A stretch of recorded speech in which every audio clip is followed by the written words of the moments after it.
আচ্ছা, কতবার মন ভেঙেছে? না, সবসময় প্রেমিক বা প্রেমিকা নয়, অথবা প্রেমিক বা প্রেমিকা আর তার সাথে বন্ধুদের জন্য মনটা কতবার ভেঙেছে।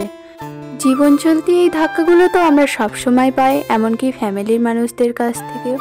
আচ্ছা, ঘটনাগুলো সেই মুহূর্তে এতটাই আমাদের কাছে বড় হয়ে ওঠে যে সেগুলো বেশিরভাগ মানুষই সহ্য না করতে পেরে একটা ভুল পথ বেছে নাও। আবার যারা এই জিনিসটা ওভারকাম করে নিজের জীবনে এগিয়ে যাও ইন ফিউচার, তারাই এই কথাটা ভেবে হাসো যে ওই টাইমে আমরা এই কাণ্ড করতে গেছিলাম এইটুকু ব্যাপারের জন্য। চোখের সামনে টক্সিক মানুষগুলো তোমায় ব্যবহার করছে, ছেড়ে যেতে পারছো না, অথচ তারা ছেড়ে চলে গেলেও তুমি তাদের ভুলতে পারছো না। এক আলাদাই অদৃশ্য নেশায় তোমায় যেন ধরেছে, তাই না?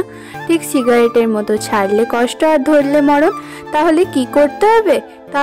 তাহলে ছোট থেকে যা কিছু খারাপ দেখেছো সেগুলোকে ভুলতে হবে, কারণ যা দেখেছি তার উপর ভিত্তি করে আমাদের কাছে ভালোবাসার সংজ্ঞা হয়ে দাঁড়িয়েছে জোর করে থাকা, মানিয়ে নেওয়া, একটু কম্প্রোমাইজ করা, পড়ে পড়ে মার খাওয়া, স্বাভাবিক আচরণগুলো স্বাভাবিকভাবে মেনে নেওয়ার চেষ্টা।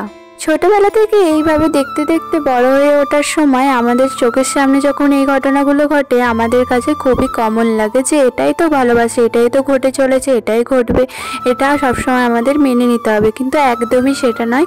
তুমি বদলালেই তোমার ফিউচারও বদলাবে। তোমার সাথে সাথে তোমার পাস্ট বদলাতে পারবে না, কিন্তু পাস্টটাকে ভোলার চেষ্টা তো করতেই পারো, নতুনভাবে এগিয়ে যেতেই পারো। যাই হোক, এই ব্লগটা একদমই অন্যরকম। তোমরা সবাই জানো যে 10 September world suicide prevention day, তো তার জন্যই আমাদের কলেজে একটা পোস্টার মেকিং কম্পিটিশনের আয়োজন করা হয়েছিল, সেখানে আমি ছিলাম পার্টিসিপেন্ট। তো দেখতে পাচ্ছ এখানে অনেকে পোস্টার বানিয়েছে, টাঙানো আছে, তো আমার পোস্টারটাও এখানে ছিল। তো তোমাদের কেমন লেগেছে জানিও। এই ব্লগটা একটু অন্যরকমভাবেই শেষ করলাম। দেখা হচ্ছে নেক্সট কোনো ব্লগে। টাটা।